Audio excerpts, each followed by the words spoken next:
دوستی را جستجو داریم ما، از امانی گفتگو داریم ما. السلام علیکم دوستان عزیز، التماس ویدیو را گوش کنید. این فلش موب برای تمام بلاگرها، برای تمام مردمی وطن دوست، تاریخ دوست و خصوصا مردمی تاجیک و فارسی زبان است. میتونه این همچنین نوارها تمام برادران بلاگر که سایت های اجتماعی دارن مقصد چیکار کنن؟ خچان ویدیو کنن، نوار کنن، در کانالشون آبونچیاشون دعوت به وطن دوستی و انسان دوستی و از تحت دل دوست داشتن شاعران خودمان است. این شعری کی بود؟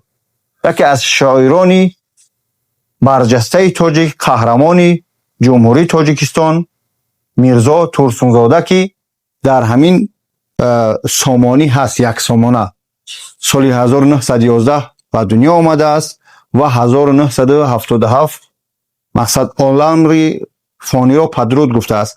اما ما برای که تاریخ خودمان یادداشت کنیم، فراموش نکنیم بزرگان خودمان، قهرمانان خودمان، میرزا تورسونزاده امسال 115 سالگیش ما جشن میگیریم.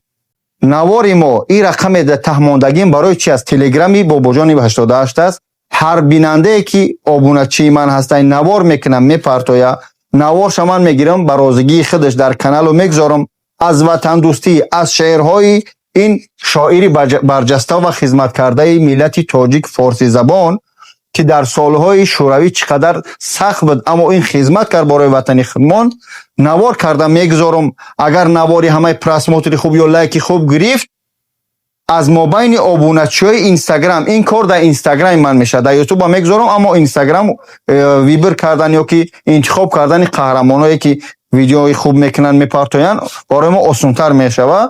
در اینستاگرام میگذارم، یک نفر من انتخاب میکنم. اگر همین آدم غالبی ما، همین آدم پبیدیتلی ما در روسیه هم باشه، اولادا اجداداش، پدر مادرش، اهل بیت یگان رفیقشه، یک شبانه روز در آسایشگاه شنبری از حساب باباجان 88 میروه استراحت میکنه که در اوجا لای تبابت سویت تمام خدمت رسانی به سطح اعلی، یعنی که استراحت، خورد و خوراک، سه و خورد و خوراک میتین. یک شبانه روز حساب من تحفه به شما. برای چی؟ هم موتیواسیون شوه، هم شما که دستگیری میکنی نوارا رو لایک کامنتر میگذاری و هم دیگه قهرمانی خودمون جوانی و خردسالای ما بسیارتر میشناسن.